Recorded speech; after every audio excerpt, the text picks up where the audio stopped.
a try. Thank you very much. Now, good afternoon. Can you hear me? All right. How's everybody doing? Doing all right. Good. Hey, my name is Dan Allison. It's an honor to be here. Appreciate being invited back to talk about something that I think for any business owner is a really important topic, which is how do we get referrals from our clients. And I own a company called the Feedback Marketing Group, and we focus all of our attention on trying to help people in the financial services industry leverage their relationships so that they can earn referrals. Now, what makes us probably different than I think a lot of other training organizations is we focus on how to give you methods and practices that are going to be not only comfortable for you to implement, but comfortable from a client's perspective. I think everybody in the room over your time in this industry have heard how to get referrals and how to say this one-liner, and sometimes you've thought, that's uncomfortable for me. That feels a little bit too high pressure for me. It doesn't make me feel comfortable. And what we're going to talk about today are a couple of strategies that you can use to solve that problem. My background's clinical and behavioral psychology. I don't have any insurance licenses or securities licenses. And as you may recall, back in Omaha, Nebraska, where I'm from, I was fortunate to have founded a mental health company that served kids who had disabilities. My partner and I had a passion for that company that we founded, and we grew the company from 2 employees to 450 employees, and we did $20 million a year in revenue. And we had an offer that we couldn't refuse to sell the company for millions of bucks. Now, I don't tell you that because the number is impressive. I tell you that because we grew that entire organization from referral. In the mental health field, we weren't trained in sales. You know, we didn't have the training to say, hey, do you know the names of 5 people with a disability I might be able to follow up with? You know, we didn't get that kind of education. We had to focus solely on 2 things. And I told every family I ever helped the same thing. I said, I'm going to have 2 objectives for our entire relationship. My first objective is that I want to serve you and your family in a way that you never have to think about leaving us for someone else. That's always going to be my number 1 objective. Now, to make sure that I'm doing that, I'm going to frequently involve you in feedback because I want to know where we're exceeding your expectations, where we're falling short. But I told them the second objective that I have is that our company chooses to grow by helping our clients and the people that they care about. People that you run into who have children with a disability, organizations that you're part of with families with kids with disabilities. And I told them now that involves something that can be uncomfortable, and that's referral. And I said, on one hand, every time I see you and every time you come in, I can ask you, who do you know, who do you know, which truth be told, I'm uncomfortable with, and I'll bet you are too. But I said, on the other hand, if I never bring up the topic of referral, I may have an entire client base who doesn't know whether or not I want to help more people, whether or not we are growing as a company, what kind of kids we're trying to serve. So I knew the answer to this question. The day I sold that company for 300 families, I knew the answer to this question. How do you want me to approach you about that difficult topic? How do you want me to approach you about referrals, if at all, in a way that's going to be comfortable for you and is never going to compromise the relationship that we have? Remember my first objective. I had to serve my families in a way that they didn't want to leave me. But I also was a business owner and I wanted to grow. But I couldn't compromise number 1 to accomplish number 2. And I used what my clients taught me about their comfort level with that topic of referral, and I simply implemented it. And by knowing the answer to that question, I was introduced to countless families. Now, we got an offer to sell that company, and it was the chance of a lifetime, and we sold it. And I had a very stiff non-compete clause when I did. And that's when I entered your industry. I looked around at some different organizations, and I ended up buying into a broker-dealer back in the Midwest. We had 150 reps in the broker-dealer, and then we also had an insurance wholesale outlet. And my job was going to be simple. I thought it was going to be simple. It was going to be an owner, but then to come in and play an active role and help the advisors that used our platform to help those advisors build their business. Now, I often say that when I came into the industry, I thought it was going to be easy. Because if you line up 100 people in the mental health field, only one of them needs your help. And when you line up 100 people in your industry, I thought they all need your help. So naturally, I thought you all show up to work every day and you have parking lots full of people waiting for you to open so they can come in and buy stuff. I thought every advisor in this industry was like a banker. You work 8 to 5, You have a constant flow of referrals because your client has trusted you with something very important to them, and naturally that translates into them telling the people they care about what you do. Now, I learned that that's not exactly the case in your industry. It's not easy to grow a business off referrals because if you don't bring it up, it doesn't just magically happen. But a lot of people avoid bringing it up because they don't want to put their clients in an uncomfortable position.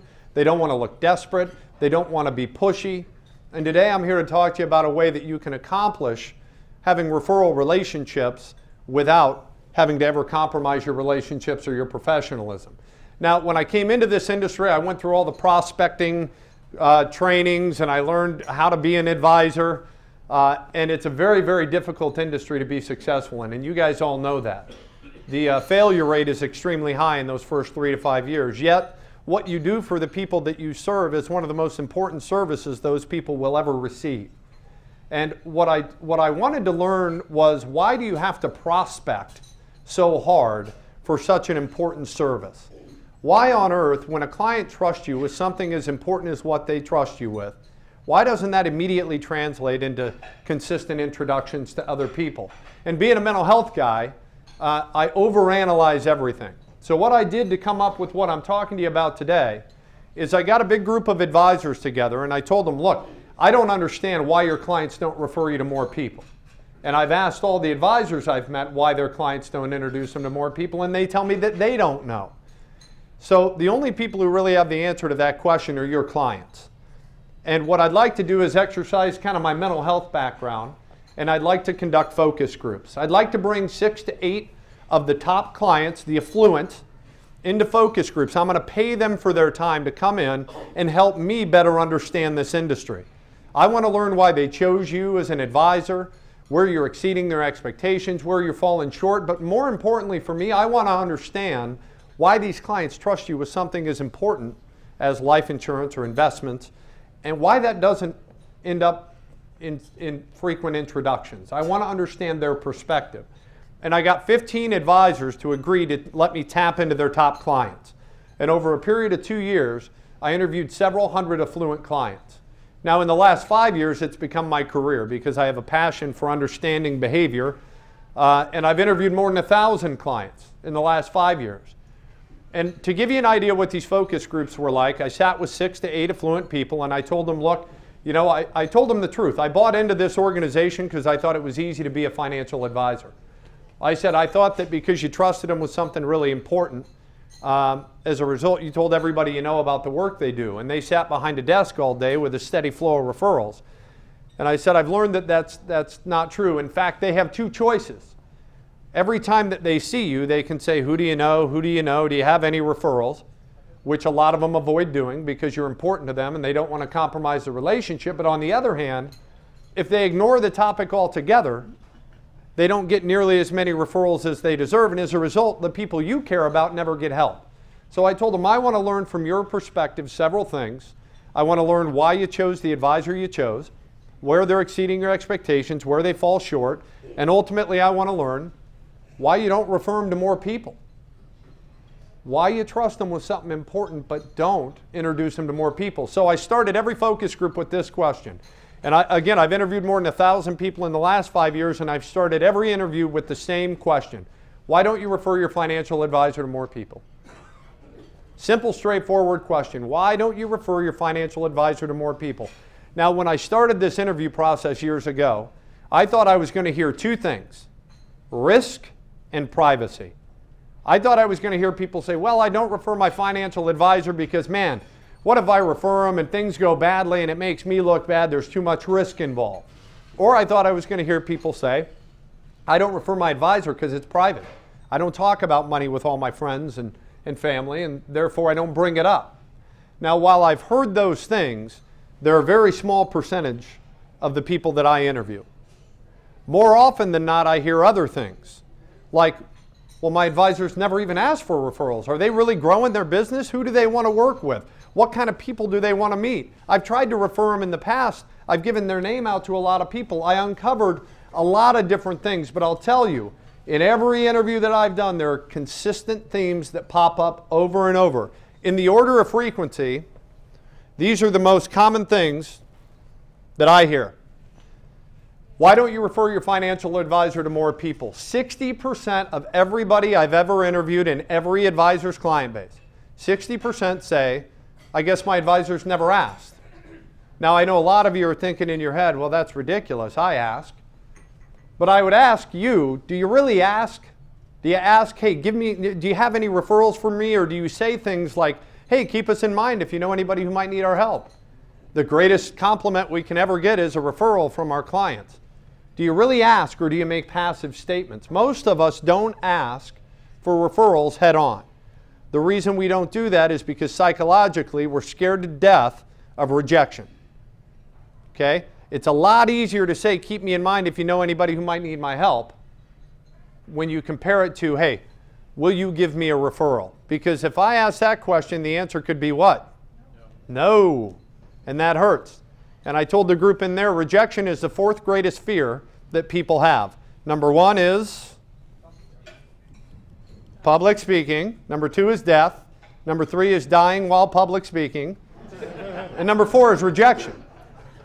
Now, a lot of you probably avoid the topic of referrals because you're fearful of rejection, or you're fearful it'll make you look desperate, or you'll look pushy, or you'll make your clients feel uncomfortable. And as a result, 60% of your clients would tell me that they don't refer because the advisor doesn't bring it up frequently. And as a result, they don't know, is the advisor even trying to grow their practice? Second most frequent answer, clients tell me that they don't really understand who you want to work with. And I ask them this question: if there was 100 people next door and you could walk into that room, get to know everybody in that room, and pull anybody out of that room and hand them to your advisor as a perfect referral, what are you looking for in that room of 100 people? Most clients answer that question with, I don't really know. I guess maybe people with money, which isn't real easy to identify when you're out just kind of getting to know people. Most clients have no idea who their advisor is trying to serve and what an ideal client would even look like. And as a result, they can interact with them all day long and the red flag doesn't go up. So that's a frequent response. They don't know how to explain what you do as advisors. I ask every advisor that I work with to give me a list of things. Here's how I phrase it, okay? I've got myself and my wife and our 2 kids, okay? Business owner, stay-at-home mom, 2 kids. I've got my parents who are 76 years old and retired and not wealthy at all. I've got my wife's parents who are retired and extremely wealthy. I've got a brother-in-law who was in the NBA for 14 years, but he's retired now at 38 years old. And I've got a brother who's a school teacher with a couple of kids. And I asked the advisor, write me a list of all the things, knowing all the different kinds of people I have in my family, write me a list of all the things that you might be able to help my family with. How long do you think that list is? Long. Life insurance, investments, 401k plans, succession plans, buy-sell agreements, college funding. It goes on and on and on and on. But then I interview their clients. And I ask the clients, hey, write me a list of all the different things that your advisor's a resource for. For your friends, your family, the people you know, all the different things that they could do to help those people. How long do you think their list is? Short. 2. On average, 2 things. Your clients stereotype you based on whatever it is you did for them. And as a result, they don't understand all the other things that you do. And it hurts you for 2 reasons. Has anybody ever had a client use somebody else for something you could have helped them with? Right. It's mostly because they didn't understand that you did it in the first place. We stay focused on what our client's need is and why they came to us. And as a result, we stay so focused on that need, they don't understand all the other things we could do. Therefore, they don't know to use it themselves, but they also don't know to refer other people to it. So if your client stereotypes you as a life insurance agent, and that's it, because you did life insurance for them, they could have a brother who says, hey, I inherited 20 million bucks. You know any good money managers? They'd say, nope, but if you need 100 grand a term, I got the guy. Right? Clients don't fully understand what their advisor provides, and it kills the amount of referrals advisors can get. 4th thing, they don't know how to introduce their advisor to other people. I ask people, if you met somebody that you cared about that had a need and you wanted to introduce them to your advisor, what would you do? And they say, well, I'd give my advisor's name and number out to the people. Have any of you ever had one of your clients say, hey, I gave your name and number out to somebody, they're probably going to be calling you? Anybody ever get that phone call? Still waiting for it. A lot of times our clients, their only method of making introductions is throwing our name out to people. And it's because most of us have never had a conversation with our clients about if you do meet somebody that you care about that you want to get our help to, what would you do? And if it's I'd throw your name out, can we talk about something that may be comfortable for you but would actually lead to an introduction? Because what happens is a lot of times on the other end of that, giving our name out, that person never gets help. I told the story this morning of my personal financial advisor. He came up to me after one of my workshops and he said, hey, look, it really hit me between the eyes when we talked about how many clients I've had in my career say I gave your name and number out the other day, and how often what I do is say, hey, gee, thanks. Knowing deep down inside, not only will they not call me, but that person's probably never going to get help. But he had an experience where one of his own clients said, hey, I got a guy at work I've given your name out to, he's going to be calling you. And my advisor did what a lot of us would do. He said, hey, thanks a lot, I appreciate that. The guy never called. Months later, the client said, hey, has Jeff called you yet? I keep telling him he needs to call you. He's got 5 kids. He makes a lot of money. He needs your help. The advisor said, stay on him. When he's ready, he'll call me. The gentleman on the other end of that referral was killed Christmas Day, head-on car crash with 2 of his daughters, both killed, left a wife with 3 kids, not only emotionally devastated, but financially devastated. He died with no life insurance and no plan. And my advisor said it's the first time it ever hit me between the eyes that when somebody says I gave your name out the other day, it has nothing to do with wanting to help me build my business. It has to do with wanting to get that person help. And it's my job to push the issue a little bit. Not because I'm a desperate business owner in need of referrals, but because that person needs my help. And the method they're using to get them my help will never work. That's what I did in the mental health field. When I had a family say, hey, we met somebody the other night that could really use your help.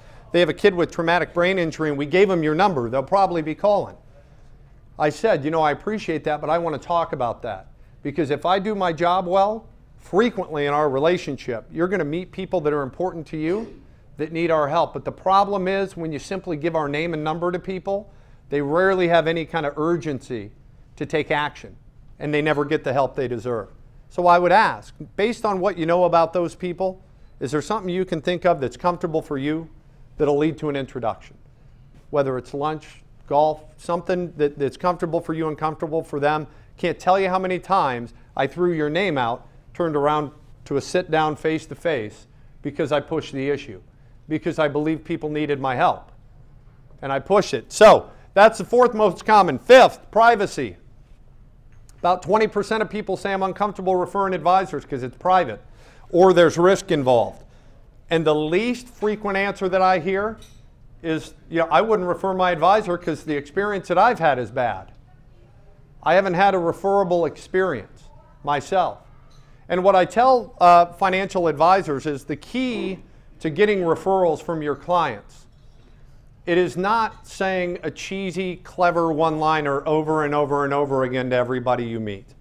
And I think everybody knows that, although there's a lot of teachers and trainers that would have you believe that if you say this one magical catchphrase, referrals will fall from the sky. The key to understanding how to get a lot of referrals from each and every client is to know which client would say which thing. Which client would say, Adam, I'd love to refer you. I guess you never asked me for referrals. Why don't you ask me more frequently? That's a pretty easy problem to solve. It's knowing which clients would say, Adam, I'd love to refer you, but I guess I don't really understand who you want to work with. What kind of people do you want to work with? I don't understand how to explain what you do. I've tried to refer you in the past. I give your name out a lot. Those are easy things to solve, but if you don't know which clients are comfortable having a referral relationship with you, you will really limit your ability to get referrals. More importantly, it's critical to know which clients would say, hey, Adam, I don't want to refer you to people. That's too risky. It's private to me. It's uncomfortable for me. Because guess what you shouldn't do to those people? You shouldn't ask them for referrals. But what I find is most advisors that I work with, they think there are many more of those people in their book of business. They're kind of like landmines. And you don't know where they are, so you walk real softly the whole time around everybody. And what I've learned is your books are full of incredible advocates who trust you and like you and would love to refer you. They've just got problems in doing so because they're uneducated on how to advocate. Now, I've learned over time that there are 5 things that have got to be in place in your practice in each relationship that you have to make it a referral relationship. And you'll see that if any of these things are void, it drastically impairs that client's ability to refer you to other people. The first thing, no matter how clever your one-line, I'm going to get that little box off there. No matter how clever what you say is, the client has to value the experience you've given them enough that they'd recommend it to somebody who's really important to them in the first place. Now, a lot of advisors say, well, that's obvious, but I would ask you this. If I lined up your top 30 clients and I asked them in an interview, hey, do you value what Adam does for you enough that given that opportunity, you'd introduce him to somebody who's very important in your life? Do you know the answer to that question? Do you know what every one of those clients would say? Or are you one of the advisors who says, well, gosh, I hope they would. I think they would. I mean, we seem to have a good relationship. Most of us are uncertain because we have no method of getting feedback from the most valuable clients we have. We don't know if they value our experience. We don't know if we're exceeding their expectations. We don't know where we're falling short. We don't know what to do to improve the experience. And if you have a method of getting feedback from your existing clients, it'll drastically improve your confidence in that you're delivering an experience that's referable in the first place. The good news is 80% of everybody I ever interview says, yes, I value my experience enough that I'd recommend my advisor to other people. So then I say, well, why don't you? What stops you from doing it? These next 4 things are what have to be in place. Second, they have to understand all your products and services, not just what they use you for. Most advisors solve the problem when it comes to them, fund the buy-sell agreement. And then they sit with their client, and every time they meet with their client, they talk about the buy-sell agreement and the insurance and reviewing the insurance, and they don't say, hey, so you know, there's 8 other things that we do, and you don't even need most of them. But I want to make sure you understand what they are. For 2 reasons. There may come a time that you do need some of them, and I want to make sure you know we have them. But there may be people that you care about that have a need. And if you don't know we're here to solve the problem, they may not get help. So I'm going to sit down with you every 12 or 18 months and revisit all these things that we do so they stay fresh in your mind. If your client doesn't understand it all and it's not kept in front of them, they'll have a very limited scope of your practice and they'll have a very limited ability to refer. The third thing, half the people that I interview when I ask them, is your advisor actively trying to grow their company? Are they actively trying to acquire new clients? Half of them say, I don't know. Maybe. I mean, they seem really busy. They seem really successful because a lot of us fake it even when we're not busy to try to look successful. Half of them say, I don't know if my advisor is actually trying to grow their business. And the half that say yes, I ask them if there was 100 people next door and you could pull anybody out, who you're looking for, and they say, well, I guess I don't know that. So in order to have effective referral relationships with your clients, they have to know with clarity, hey, we are growing our company. And here's the kind of people that we're really trying to focus on helping. Now, there's a big difference between pressuring your clients for names and saying, please help me grow my business. And letting people know, hey, if you have people you care about that want help, we're here for them. And here specifically are the kind of things we're helping people with and the kind of people we want to work with. Big difference between pressure and education. Okay, so they got to know that. Fourth, they got to know what to do when they're standing right in front of one of those people. They have to know how to set up introductions instead of just giving your name out. And I said this morning, but now it's even more magnified. I mean, you think about this room right here. How many hundreds and hundreds of times collectively your names have been given out to other people this year? Think about how amazing it is and think about how few of those people actually got the help they deserve. Think about how many of those people there are that will die in head-on car crashes with their kids because we didn't do our job to push the issue and make sure that if a tragedy happens, financial devastation's not going to happen. And we talked about this morning, the life insurance industry gets this bad stigma. It drives me crazy. I always say, you know you need life insurance if there's somebody in your life you love more than yourself. It's a pretty simple thing. You got kids and you got a wife, you need life insurance, period. How much, what kind, whole lot, I don't know any of that. I know that you need to have it. But you know the percentages of people that do have it is dismal.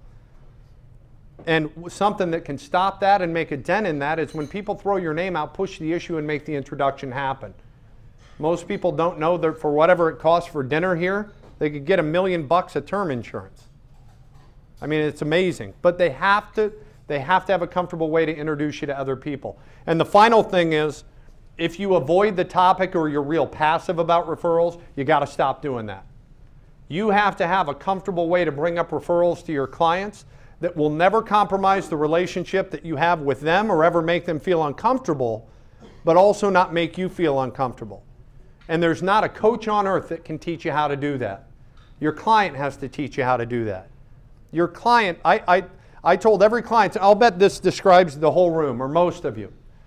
I don't ask for referrals as much as I probably could because I don't ever want to make my clients feel uncomfortable. I don't want to look too pushy, but at the same time I know if I don't bring it up, we won't get as many referrals as we could, right? And if you fall into that situation, say that to your clients. Let your client know at the end of a client review meeting, hey, I want to ask your feedback on something.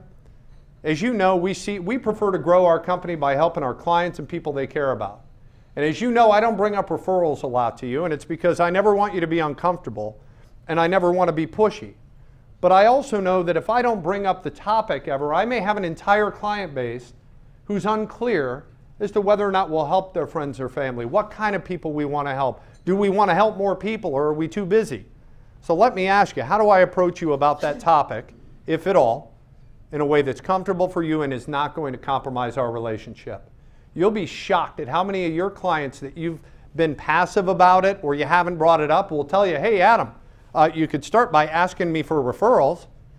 I mean, I got a couple of people right now at work that you should meet. You'll be amazed at how many people will say, actually, I gave your name out to a few people a few months ago. They haven't called you yet? And you can say, I want to talk about that. Because if I do my job well, that'll happen. But the method you used rarely results in those people getting help. So let's talk about how to refer. But you've got to solve the referral problem, you've got to get the elephant out of the room. Okay? You can't be fearful of bringing up the topic. You've got to know who would tell you, leave me alone about that topic, I'm not comfortable with it. So when you think about these 5 things, here's the analogy I gave this morning. Okay, they got to value what you do, enough that they'd refer. And if you do if you do what you do well, your clients are going to be your salespeople, right? They'll be out and they'll recruit new clients for you. You don't have to hire salespeople, okay? They've got to understand all the things you do, not just what they use you for. They've got to know you want to grow and what kind of clientele you want to bring on, and they've got to know what to do when they're talking to one. So imagine this, that you hired a salesperson and you said, here's the deal, I'm going to pay you $5,000 a month and I want you to go out and get us new clients. But I'm not going to explain everything that we do. I'm only going to explain 2 out of the 10 things that we help people with. I'm not going to give you any kind of idea who we're looking for as new clients. And I'm definitely not going to train you on what to say when you meet one. Go get them, killer. You'd probably be disappointed with that salesperson's results. And if I've learned, and I've interviewed brand new advisors, their circles of influence, and I've interviewed advisors who have more than $1 billion under management, but see value in getting their clients' feedback. And these 5 things transcend whatever line of business you focus on, P&C, investments, insurance, it doesn't matter. These same themes pop up over and over and over again. And you can see that unless you have all 5 things in place, it's difficult for that person to refer. Because you could have a raving fan who values what you do a lot, so much so that they'd introduce everybody they know to what you do.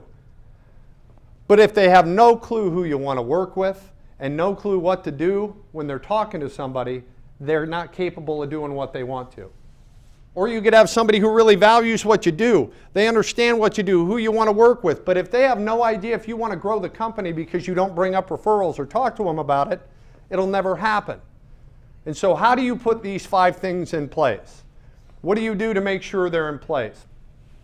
I asked all the people who participated in my focus groups that question. I told them all, you know, when I started doing these interviews, I got them together for a big dinner like this. To thank them for their feedback and to show them the results of what I learned. I told them, you know, when I started doing this, I thought I would learn from you as affluent clients that you were on purpose not referring your advisor. that you are making an active decision not to refer, whether it's because of privacy or risk. And what I learned was, while there are some people that are making an active decision, I know my advisor wants to grow, I know who they want to work with, but I'm not referring. While there are some, the masses were more happy to refer but not equipped to refer. They were uneducated about things that are critical in their ability to introduce their advisor to other people. So I asked, how can an advisor put these things in place? And what they told me is, you know, every year we sit down, we talk to our advisor about our insurance or our portfolio or our stuff. Why don't we have a meeting every 12 or 18 months where they update us on what's happening with their company, their products, their services? They got to keep this stuff in front of us, or we don't think about it. You know, they could talk to us about all the things that they do and remind us that whether or not they're growing the company, who they want to work with, but more importantly, they could use that meeting to get our feedback, to make sure that we're happy with the service or learn what they could do better. So if we're really that valuable to clients, why aren't they engaging us in that kind of stuff? And so what you can do, a strategy that I teach advisors to do, it's called interactive client surveys. Now, it's one of the simplest things you can do in your business. I used it basically without any structure in the mental health field. And it was solely responsible for me recruiting all the new clients that I worked with. But I've since done it in my consulting business. And 5 years ago, I probably called Adam, I think, for your organization, and my value proposition was something like this. Hey, I know you don't know who I am, and I've never really been an advisor, but I like to speak in front of advisors, and I'm free, and I promise you that I won't embarrass you. I think that's probably my value proposition. And Adam said, I'll take a shot. But I'll tell you what, when somebody said, hey, that was really good, that exceeded the expectations, boom. I sat them down and said, can I specifically get your feedback? Can I learn what I did well, how I could improve it? And then at the end of the meeting, I would say, you know, Adam, I don't want to bother you about referrals if it's uncomfortable for you, but I also don't want to ignore it and have you think that I won't take any. How could I approach that topic with you in a way that's comfortable and doesn't compromise our relationship? And within 3 years in the industry, I was doing MDRT and all the big events in the industry 100% by referral. Because I knew which Adams would say, hey man, I got a group you ought to talk to right now. And I knew which ones would say, hey, I don't want to introduce you to my competitors. Sorry, I don't like the idea. And it happened. And I didn't waste my time with those people. I focused on the ones that said, I like what you do, there's value in what you do, I'm comfortable recommending people to you. Now clarify for me, who do you want to work with and how are we going to make that happen? And that's what interactive client surveys will help you do. Okay, they're a one-to-one, 1 hour meeting that you can hold with your most valuable clients, not all your clients, just the top probably 20%. The kind that you would hate to lose but you would love to duplicate. Bring those people in every 12 to 18 months and involve them in interactive client surveys. Here are the steps to doing these meetings. Number one, you sit down and you have an agenda with objectives for the meeting. By the way, you guys will get these slides from NAIFA after the event, so you don't have to write anything down. First, you develop an agenda and you put clear-cut objectives on the agenda. Here are the most common objectives for the meeting. To ensure that all my best clients fully understand our value proposition, all the things that we do, to make sure our clients know our growth objectives as a company. Are we taking on new clients or are we not? To get our clients' feedback on their experience, to learn how to improve their experience, and finally, to learn the most comfortable way to approach recommendations or referrals. Okay, very basic, very simple. The number one criticism I hear from people is, boy, this stuff seems really basic. And that's not a criticism to me, it's a compliment, because building a relationship business is basic. But I always say, so is exercise and eating vegetables, right? That's pretty basic. But if it's not a process, and it's not something you do religiously, you do not really want the outcome. Because if you want the outcome, you put in the work and you do it and it becomes part of your life. Same thing with this, basic, but if it's not a process and you don't do it, you don't get the sustainable gains, which can be tremendous. So, you put those things on an agenda. Then you select which clients you want to be involved in this meeting. Now there's a lot of ways to separate your book of business. You can do it by how much money they have, how much profit they make you. I don't do it by any of those things. I do it by the relationship. And I ask myself a really simple question. Every year I look at my client list and I look at each name and I say, if I could have 100 of this client, nobody else, that was my entire book of business, would I love showing up to work every day? Would I love it when the phone rang? Would I love it when I looked at my calendar and saw I had a meeting? Because does anybody in here work with somebody who's really rich but really miserable to be around? Right. Can't do it just based on money. Do it by people you enjoy. They're the most influential people, and if you love being around them, so do other people, and they have influence. Those are the kind of people you want to be involved with. Because if you spend more time with those people, magically you get more of those people. The problem is a lot of us get so wrapped up in service work, serving the other 500 people, that the other 40 or 50 that we'd love to duplicate become casualties of our business. They're lumped into the same service model as the people that we dive under the desk when the phone rings. They shouldn't be. You should separate those people, and you should have a separate meeting and say, you're so important to me, I want to sit you down in these meetings and learn from you. I want to get your feedback. So second, decide which clients you want to duplicate, which ones are important to you, and bring them into the meeting. Here's how you structure a meeting. First 3 to 5 minutes, I simply walk the client through the agenda. I tell them, hey, I want to explain to you why I'm having this meeting. It's quite a bit different from what we've done in the past, and I know that. But I want to make sure you understand my objectives for it. And here's what I tell them.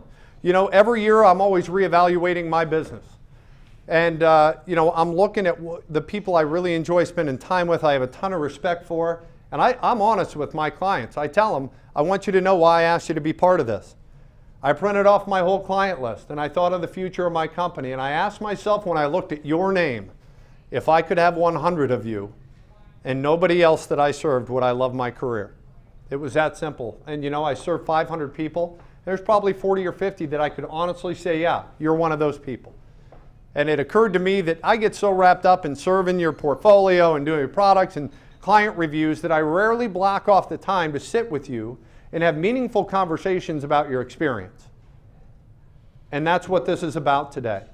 I want to get your feedback. I want to know what we're doing well. I want to know where we're exceeding expectations and where we're falling short. But also I want to use this time to make sure those 40 or 50 people are kept up to date on how our company is changing. You know, John, you use us for a couple of things, and that's wonderful. There's a lot of things we do that you don't even need. But I realized I haven't even sat you down and explained what they are. So as a result, you may have a need someday and not even think to get help. Or you might have somebody you care about who has a need and not even know we provide the service. So I also want to use these meetings every 12 or 18 months to walk you through the different things that our company is doing, because it continually changes. We add services, we add products.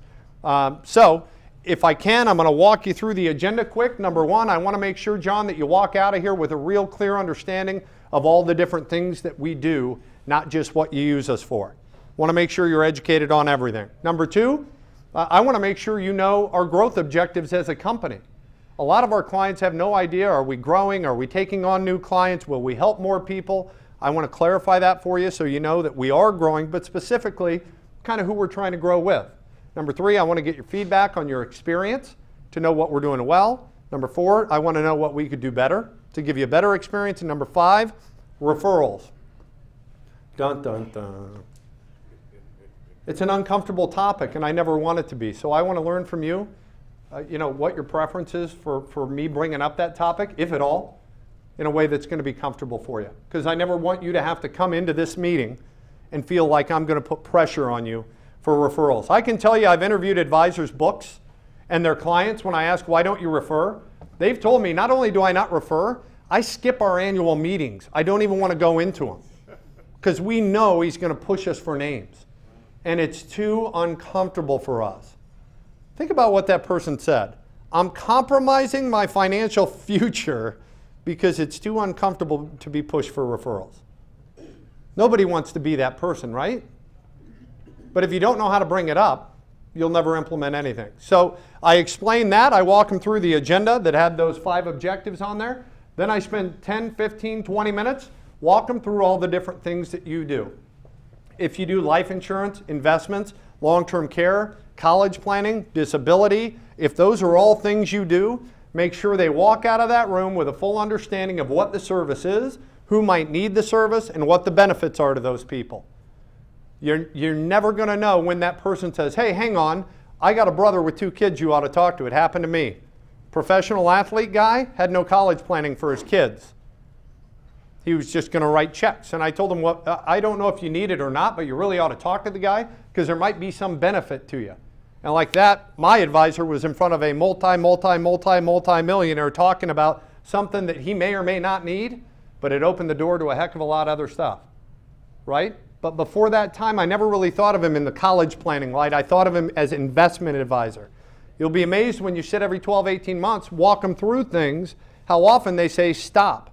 I want to talk about that thing, either for me or somebody I know. And it will lead to what you all call cross-selling, new products, without having to cross-sell new products. Third, I get their feedback. John, I simply wanted to walk you through all those things. Again, I never want to assume my best clients simply understand everything we do because I know you're busy and I know I'm not all you think about every day. So I want to make sure you understood that. Now I want to get your feedback. And I ask them questions. Here, when you get these slides, are the 4 questions I ask every client when I do this for the first time. I ask them, what was behind your decision to use our firm over other people? You know, you could have chosen a lot of people to help with what we help with. Why did you choose us? I'll tell you why I asked that question. The answer to that question is what they say about you to other people. So I'd probably say, well, Adam, I mean, I was referred to you, which is good. A lot of times they bring up referrals before you have to. Adam, you know, John told me you're a good guy and I'd been screwed in the past. I tell you, when I met with you for the first time, I felt like somebody was shooting me straight and being honest. You were real transparent. I just felt like I could trust you. Guess what just happened? I feel 100 times more strongly about Adam because I verbalized it. Psychologically, when somebody says something out loud, it makes them feel more strongly. I like Adam better when I walk out of the room, simply because he asked for my feedback. But I also want to know, what can we do better? What's the number one area? If we could improve one thing, what is that one thing and how do we improve it? Why would you work to get 200, 300, 400 clients and then be satisfied with having 200, 300, 400 marginally satisfied clients? Why not make them raving clients? Now, I could stand up here and tell you a bunch of stuff that isn't accurate on how to make that happen. Only they can tell you that. No coach can tell you that. They'll tell you, here's how my experience could be better. And guess what? By verbalizing it, it just got better because they had a platform to tell you their feedback. Involving them in feedback is powerful. And then finally I say, hey, Adam, I want to spend the last 10 minutes, I wanted to ask you a question that admittedly is uncomfortable. On one hand, you know, we want to grow a company by helping our clients and people they care about, which is typically happens by referral. Actually, you just mentioned that you came to us through a referral. Now, we typically have 2 options. Every time you walk through the door, I can smack you over the head about referrals, which you know I don't do. But our other alternative is to not bring it up or be passive, in which case most of our clients don't really understand whether we're growing or not. So I don't want to be passive about it, but I also don't want you to feel uncomfortable. How could I approach you about referrals in a way that's comfortable, if at all, in a way that's going to not compromise our relationship? And guess what the most common response is when advisors ask their clients that? How do I approach you about referrals? Just ask is by far the number. Well, you could start at them by asking. Guess what you just got? Permission to ask. It's no longer an awkward elephant in the room. What if I get rejected? Because they said, hey, Adam, no big deal, just ask. 2 out of 10 people you ask that question to are going to say, I have clients right now that you should meet, or I have colleagues, or I have people, or I've given your name out a couple of months ago to people you should talk to. And you can talk about those people and you get referrals. And 2 out of 10 will give you your worst case answer. What's the worst answer to how could I approach you about referrals in a way that's comfortable and doesn't compromise our relationship? Don't you dare ask me, loser. That'll never happen. But worst case scenario, they'll say I'm uncomfortable with it. I'm just not comfortable with that topic, in which case, guess what you don't do? Bring up referrals. I don't believe in taking the 2 out of 10 people who aren't likely advocates for your business, trying to trick them into referring you. It'll never happen. Most advisors have no clue how many incredible advocates they have right now in their business and what stops them from referring. Sitting down and having these conversations will solve that problem. A couple of footnotes. I always recommend that financial advisors have these in their office, not over dinner. Way too many distractions, way too much stuff going on. And when you think about it, I get asked all the time, I hear, well, my clients are real wealthy and real busy. They don't have time for this. You're wrong. I can promise you you're wrong. I've had advisors from Nebraska to Ireland do this. And when you call somebody and say, you're one of the most valuable people in my life, and I've got a lot of respect for you, and your feedback would mean the world to me, for good people, that's pretty hard to say no to. They will absolutely dedicate the time to do it. Make sure it happens in a private setting. How do you invite them? You pick up the phone and you be honest. You can't script honesty. Just tell them, John, I value your opinion, and I wanted to start a new process where I'm sitting down some of my most respected clients and getting their feedback on their experience. I worked hard to earn your trust as a client. I want to keep it, and I want to make sure I'm blocking time every year to get your input. Would you consider blocking an hour, coming in and giving me some feedback, not just on your experience, but on some of the business things that sometimes I'd like feedback on? Your clients are the greatest consultants to your business. You could hire 1 million of me and we can't scratch the surface when compared to your clients who actually experience your service. Okay, so they'll give you great feedback. Then you just do the meeting. At the end, I'll tell you 3 things happen all the time. Number 1, you're always going to learn how to improve their experience. You'll always get some feedback on how to take them. If on a scale of 1 to 10, they're at a 7, you'll learn how to take them up. That alone to me is worth the hour, especially if they're your most valuable clients. Secondly, probably more than half the time when you're walking them through all the different services you provide, they will stop you and want to talk about one of them. So you can separate a separate meeting to educate them on that topic. Long-term care is a very popular, very misunderstood topic that people get stopped on a lot, especially in the 40, 50-year-olds who have had a parent go through it without long-term care insurance. So you can separate and have a separate meeting to talk about that. The third thing, referrals happen all the time. You will uncover referrals that are out there right now that you're never going to talk to if you don't do this, because they just threw your name out, and you can have a conversation about how do we turn this throw my name out into an introduction. The best thing is you did it without ever being uncomfortable, without ever being cheesy, without being unprofessional, pushing them for anything, simply by saying you're important to me, and because of that, I want to understand how to approach this topic. I can tell you, and then we'll wrap up, I think we have a couple of minutes. I just had an advisor in St. Louis. She has $800 million plus under management. She makes millions of dollars a year. She's a very successful advisor, but she ain't done. She's not done growing. She wants to grow. She's not going to prospect. She sat down and she did these meetings. And one of her clients had $20 million with her and $20 million with another advisor.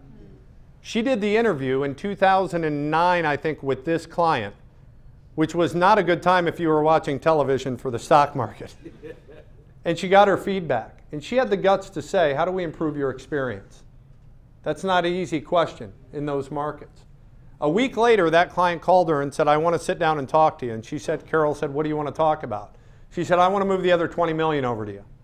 She said, now what's with the change of heart? She said, in the midst of the worst market that I've seen in my lifetime, I feel like my other advisor avoids my phone calls, and you sat me down and had the guts to get my feedback. You have earned all my business. Don't underestimate the power of engaging people in feedback and making them feel like more than just a client, but an important client, somebody that you value. Surveys don't do that for you guys. Mailing out a survey and saying, check the box, will never make your client feel like an elite special client. Sitting down and blocking the time to get their feedback will. The added benefit is cross sales and referrals and all the things that happen as a result of this. There's a couple opportunities I want to make you aware of, and to dovetail on what Gary had talked about, I want to say a couple of things. First, NAIFA is an organization. I want to say thank you for being members. I travel around the country, and sometimes I get to do NAIFAs, and I hear membership chairs have to get up and report the membership numbers. And I want to tell you, as a consumer, it scares the hell out of me. And I hear people get up and say, you need to join because there's benefits and you can get more business. You need to join because it's your professional obligation to your clients. It's not, you know, I ask advisors who aren't members, I say, why aren't you a member? And here's what I hear. Oh, I don't get anything out of the meetings. And I say, how many clients do you have? And they say, oh, I have 300 clients. And I say, so let me ask you, if I were to ask each of your clients and tell them, hey, your advisor had the ability for $1.50 on your behalf to contribute to the only voice that you have to protect your benefits, and they said no thank you, how do you think your clients would? I'll bet your clients would give the $1.50. And it's amazing how powerful guilt is. I tell you, in the mental health field, if we didn't belong to our professional organization, it was a sin. We were the only voice those people had. But for some reason, I see a lot of times this organization try to promote the benefits to the advisor. And it's good, there are a lot of benefits. But if you don't get anything out of the meetings, for God's sakes, put the $400 or $500 a year in to protect the actual products that you represent. Because if that doesn't happen, you're hurting a heck of a lot more people than just the advisors in your industry. Remember, this organization is about me and my wife, so that if I die tonight on the airplane, my wife and family are taken care of. And that's why I appreciate you guys and your advocacy, and like people like Gary not only spend their time in this organization, but spend time volunteering to help kids. You know, and feed, I think it's amazing, okay? So thank you for what you do. The final thing, I'm going to be back here December 8th doing a full workshop on these referral concepts. It's about 3.5 hours. It walks everybody step by step, not just through the concepts, but exactly how to sit down with clients, exactly what to say, exactly what to ask. The people who attend don't just get the attendance part of it, but they get a password to this area of my website. This is my training center. And if you go inside of this training center, first of all, there's a couple-hour video of all the content that you'll hear at the workshop, because you're going to want to listen back and hear how did he say that or what did he say here. So there's a video that you can sit and just watch. After that video, there's a 100-page training guide that will walk you step by step by step through implementing these meetings. Exact agenda, exact phone script, what you should say, what you should ask, and then in addition to that, there's a bunch of other referral training in there. Now normally people, what they do, they pay for the training system and then they can attend a live event and they pay X. And what we have, I have a deal with National NAIFA that I charge a lot less for NAIFA. So here's what, for those of you who want it, you can attend the session, okay? You can have access to the training center, which will walk you through how to implement everything. You can bring somebody to the session. So if you have a partner, a young advisor in your office, an estate planning attorney or CPA who love these trainings because they're not salesy, you can have attendance for 2 people, access for 2 people, and what's even cooler, if you help business owners, how many of you work with business owners? For Christmas, give them my passwords to get in and get the training. Every business owner you serve struggles with how to get more referrals from their existing client base. The password you get is an open password that you can share with your client base. Because while I'll never train them, if it brings you value to give to your business owners and make yourself look different, it's valuable to you and that's great. So normally when advisors get admission for 2 people plus passwords to the website and all that stuff, it's $7.99. 2 things. It's $199 for you if you want to attend, for both of you. Unlimited passwords, so you can get in anytime you want, give it to whoever you want. But here's what I want to do. Anybody who signs up, I'm taking $100 for everyone that signs up, and I'm going to donate it to the cause that Gary promoted. But because it costs us $100 to even give out passwords. That's a cool organization. You guys are a good organization. And the workshop isn't this cheesy deal where I'm going to sit for 3.5 hours, tell you 8 of the 10 things you need to know, and then for $2,000 you can hire me as a coach. I hate it when people do that to me, and I don't even do coaching anymore. I'll tell you everything I know, tell whoever you bring everything I know, this stuff will be invaluable, and if you don't like it, if you show up, simply shoot my assistant an email and she'll reimburse your credit card like that. If you're in the business to build a business and referrals are important to you, I will promise you it won't be a waste of your time. And if you bring a professional partner, it'll strengthen your relationship and you're given to a good cause. My God, win, win, win, win, win, right? And even better for this restaurant, we're going to do it somewhere here, I think. So if you want to do that, I'm going to put sign-up sheets back here. just grab it, hand it to me. I scan it in because there's private information on there. We shred it within the hour, so your information will get nowhere. And my staff will send you confirmation emails, but it's December 8th from 10 to 1, working lunch here, and you'll walk out with all that stuff. So, and I'll make sure to coordinate with Gary to get a check to you guys for whatever, $100 times however many people sign up. All right? What a deal. Thank you very much, guys, for your time. Appreciate it. Thanks, man. Sorry to go. I appreciate it so much. I mean it. I wouldn't say it if I didn't mean it.